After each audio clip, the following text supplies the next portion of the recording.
Sexual orientations, where does that come from? Do we choose that before we come here? Every time, every time, every time, every time, every time. Interesting. Because sometimes as teachers you say, I'm not going to be controlled by a society that is misguided in their believing that controlling is the answer. I'm going to be uncontrollable in this specific way. So how does Source feel about bisexuality?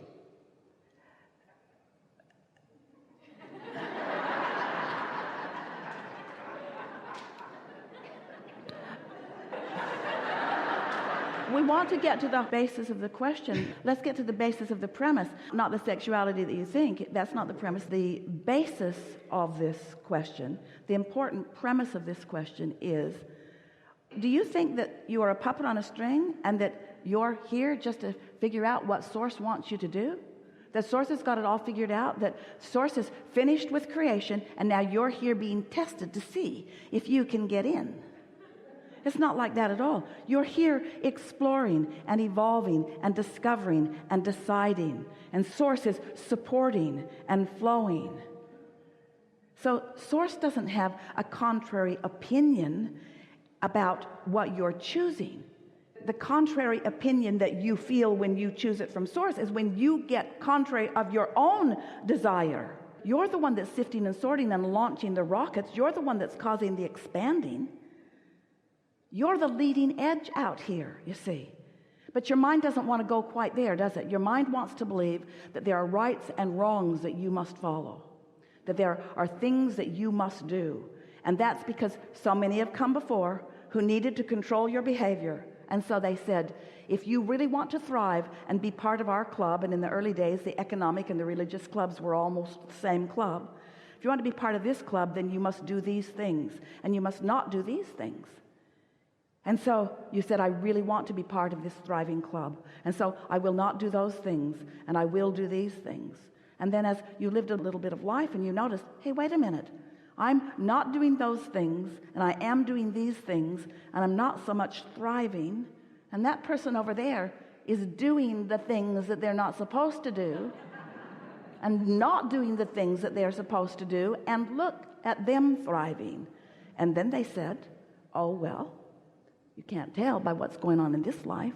It's in the afterlife that you will discover whether you got it right or not.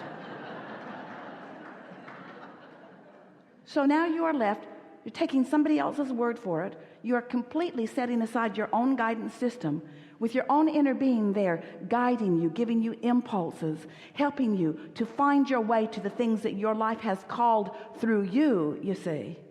You're not puppets on a string.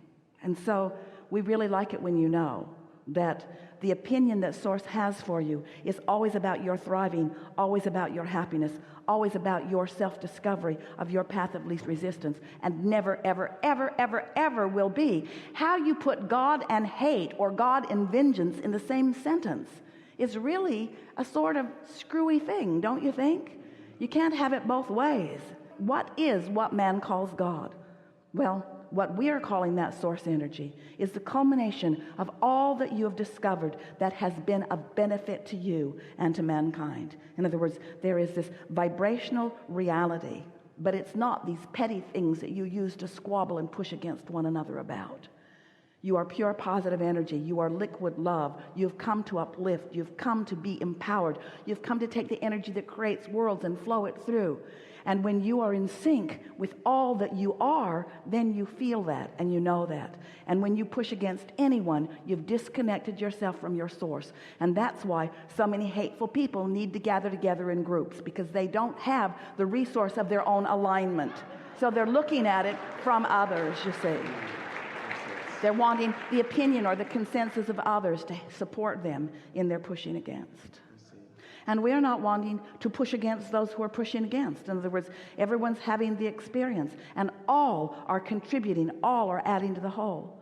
Because when you know what you don't want, you know what you do want. And the collective consciousness, this collective consciousness vortex, is a sight to behold. What you all have created is a magnificent world that it's time for you to cash your chips in on. It's time for you to line up with what you've put there. It's time for you to be the manifestors, the realizers, the actualizers, the livers of the magnificent life that you have created together. So is it possible to be too sexually focused? And why? Yes, and we would say you might be. There's so much that we could be talking about, and yet this is all we're talking about.